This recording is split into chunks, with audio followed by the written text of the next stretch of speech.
अच्छा, तो previous video record करके आई रियलाइज कि उसके में बीच में किसी पॉइंट पे ऑडियो ख़त्म हो गई थी, तो आई एम नॉट श्योर कहाँ गई थी, तो मैं सारे ही आपको एक दफ़ा दोबारा गो थ्रू करवा देता हूँ। क्वेश्चन 18 में ग्रुप दिया हुआ था और फ्रीक्वेंसी दी हुई थी।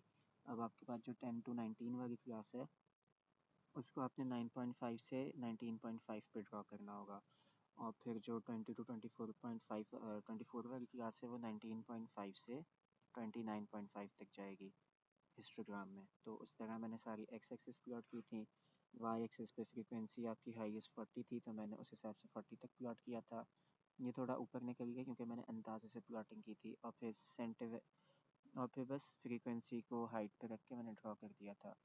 इसकी हाइट 5 होनी चाहिए थी, ये ऊपर हो गया है, और सारे ही ऊपर हो गए थोड़े थोड़े। ये 25 था, ये 40 था, उसके बाद दिस इज़ 20, ये हाइट सही है, और उसके बाद ये वाला 10 था, ये भी हाइट सही है।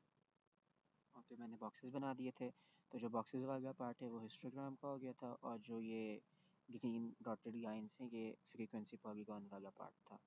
उसके बाद क्वेश्चन 20 में आपको हिस्टोग्राम बनाना था सिंपल क्लासेस के, ये वही 0.5 से 5.5 और फिर 10.5, दोनों के बीच की वैल्यू 10.5। इस वजह से उस तरह मैंने एक्स एक्सिस प्लॉट की, और फ्रीक्वेंसी के ये 15, 25, 30 के बाद 20 और फिर 10 अंदाजे से बना के। ये लेंथ्स भी मैंने क्योंकि अंदाजे से ही बनाई थी, तो इक्वल है नहीं है, लेकिन हाँ हिस्टोग्राम आपका इस तरह बनता है। फ्रीक्वेंसी पॉलीगॉन में जो आपने पॉइंट्स प्लॉट करने होते हैं रादर दैन अ सिंगल वो।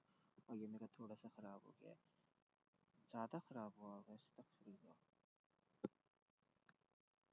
हाँ, अब मैंने इसको सही कर लिया। अच्छा, फ्रीक्वेंसी पॉलीगॉन में आप अपनी क्लास के मिड पॉइंट के ऊपर फ्रीक्वेंसी को प्लॉट करते हो, फ्रीक्वेंसी के पॉइंट को, क्योंकि रेक्टेंगल की हाइट में तो पूरी क्लास की हाइट सेम ही होती है ना। हाँ, हिस्टोग्राम में फ्रीक्वेंसी पॉलीगॉन में ऐसा नहीं होता।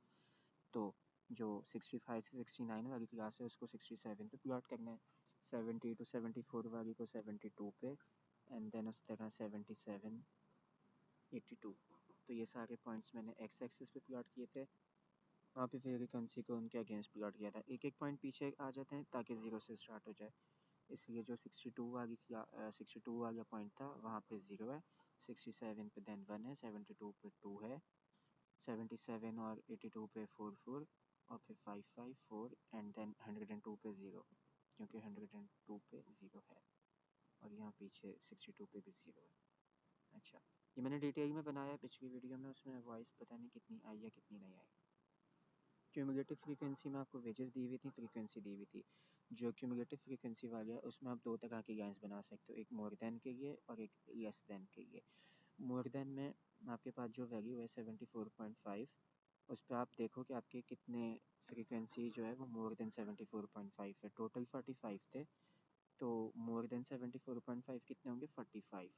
मोर देन 79.5 कितने होंगे, यहाँ से काउंट करने की जगह आप देखो यहाँ पे आपने 2 यूज़ कर लिया, तो 45 में से 2 माइनस किया 43। उसके बाद मोर देन 84.5 कितने होंगे, यहाँ पे जो 6 हैं वो लेस देन 84.5 हैं, तो आपने 45 में से 6 माइनस किया 39। इसी तरह फिर आपने 8 माइनस किया तो 31, 11 माइनस किया तो 20, और फिर 13 माइनस किया तो 7। और उसके आपने पॉइंट्स फिर से अपने जो क्लासेस का मिड पॉइंट है उसके हिसाब से प्लॉट किए, और जो दूसरा लेस देन, फिर ये वाले जो पॉइंट्स हैं ना सारे, उनका ग्राफ ये है, 0 तक आ रहा है। और जो ये वाले पॉइंट्स हैं ये हैं कि 74.5 से आपके पास कम कितना है, 79.5 से कम आपके पास यहाँ 2 हैं, और फिर यहाँ आपके पास 84.5 से कम कितने हैं, 6 हैं, क्योंकि 4 आपका इधर आ गया था, तो 2 + 4 6, उस तरह आपने प्लस करके 14, 25, 38 और 45, और ये आपके पास लेस देन का ग्राफ उस तरह बन गया था। 25 के बाद आपके पास 28 में सूटेबल डायग्राम बनानी थी।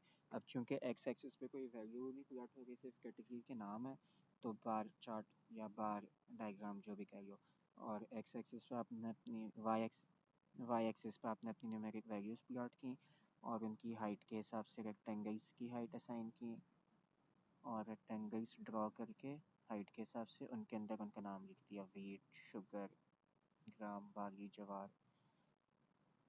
तो इस तरह मैंने बनाया था। उसके बाद मल्टीपल बार चार्ट में क्या होता है, सेम आपने रेक्टेंगल्स बनाने होते हैं लेकिन आप डिफरेंट एक कैटेगरी के साथ दो या मल्टीपल रेक्टेंगल्स बनाते हो। जैसे यहाँ पे कैटेगरीज में जापान, इंडिया, जर्मनी थे और रेक्टेंगल्स आपको दो बनाने थे, एक बर्थ रेट का, एक डेथ रेट का। तो न्यूमेरिक वैल्यू मैंने यहाँ पे असाइन की, हाईएस्ट 44 था तो मैंने 45 तक बनाया ताकि इक्वल डिफरेंस के साथ हैं 5, 10, 15, 20। और उसके बाद बर्थ रेट के लिए हाइट 32, डेथ रेट के लिए 19 अंदाजे से। सिमिलरली 33, 14, जर्मनी के लिए 16 और 10, इजिप्ट के लिए 24 और 44 और 24, ऑस्ट्रेलिया के 20 और 9। उसके बाद ये मैंने की बना दी क्योंकि जो मेरा पहले रेक्टेंगल था वो बर्थ रेट को रिप्रेजेंट कर रहा था और जो दूसरा रेक्टेंगल था वो डेथ रेट को रिप्रेजेंट कर रहा था। तो ये की बनाना ज़रूरी होता है ताकि विजुअली आपको पता चल जाए कि कौन सा रेक्टेंगल क्या रिप्रेजेंट कर रहा है। उसी तरह 32 में कंपोनेंट बार चार्ट था। कंपोनेंट बार चार्ट में आप रेक्टेंगल 7 बनाने की जगह एक ही रेक्टेंगल के अंदर सब डिविजन्स बना देते हो। तो मैंने सबसे पहले आपके यहाँ पे कैटेगरीज प्लॉट की थी 2002 2000 से लेकर 2003 तक, और न्यूमेरिक वैल्यूज़ मैंने टोटल में से प्लॉट की थी। हाईएस्ट 1675 है, मैंने 1800 तक प्लॉट किया था ताकि इवन डिवीजन जाए 200 से लेकर 1800 तक। उसके बाद मैंने फाइनल जो टोटल की हाइट है पहले वो प्लॉट की थी। 2000 के केस में 1168 तो मैंने 1200 के बिल्कुल पास प्लॉट की। उसके बाद 1425 को मैंने यहाँ अंदाजे से प्लॉट किया, फिर मैंने 1500 को प्लॉट किया था और उसके बाद 1675 ऑलमोस्ट यहाँ प्लॉट की थी।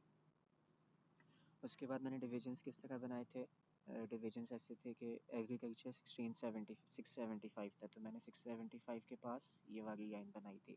उसके बाद उसमें 263 प्लस करना था विच इज़ अबाउट 900 समथिंग, तो वो लाइन मैंने इसके आगे बना दी थी। और फिर जो बाकी रिमेनिंग रह गया था वो मिसलेनियस के लिए खुद ही खुद आ गया था। उसी तरह मैंने 2001 के केस में लाइन बनाई थी 850 पे पहली, ये अबाउट 850 पे, और दूसरी मैंने इसमें 320 प्लस करके बनाई थी, यानी आपके कोई 1170 1200 के पास पास, और जो बच गया वो बच गया। इसी तरह मैंने यहाँ पे पहली लाइन 825 बनाई थी और यहाँ पे 900 पे बनाई थी अंदाजे से, और दूसरी लाइन में उनकी सेकंड वैल्यूज़ को प्लस करके जो फाइनल आंसर आ रहा था उसके हिसाब से बनाई थी, और जो फिर रिमेनिंग रह गया था वो मिसलेनियस में बचता जा रहा था।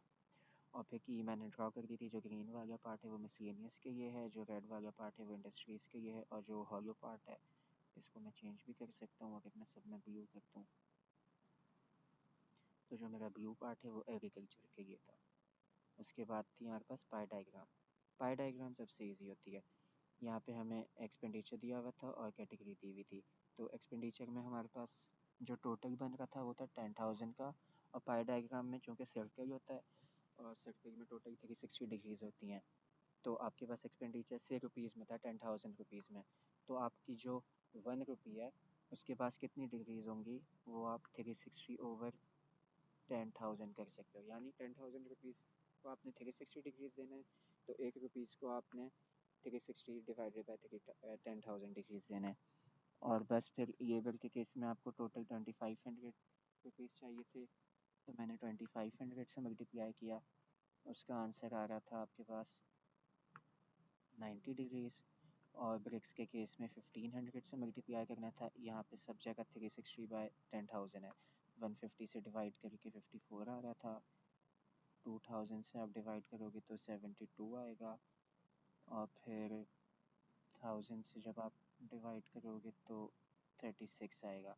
उसके बाद आपने सर्कल बना के, एक ये वाली लाइन मेरी रेफरेंस के लिए थी, सबसे पहले मैंने 90 का एंगल बनाना था तो मैंने 90 बना दिया। उसके बाद मैंने ये एंगल 54 का बनाया, ये एंगल 72 का बनाया, फिर दोबारा 54, 36 और 54 अंदाजे से बना के उसमें उनके नाम लिख दिए, लेबर के, ब्रिक्स के, सीमेंट जो कैटेगरीज थी। तो इस तरह मेरी पाई डायग्राम बनी थी। पुरानी वीडियो में मैंने सारी डायग्राम डिटेल से बनाई हैं, उसकी वॉइस उड़ गई और दोबारा मिटा के सारे बनाने से बेहतर मैंने कहा मैं एक वीडियो में सही से सारे एक्सप्लेन करता हूँ। तो मैंने क्वेश्चन नंबर 18 से क्वेश्चन नंबर 34 तक अभी कर दिए हैं और 33 तक, तो आपके 2 चैप्टर्स के क्वेश्चन अब कंप्लीट हो गए हैं। Thank you.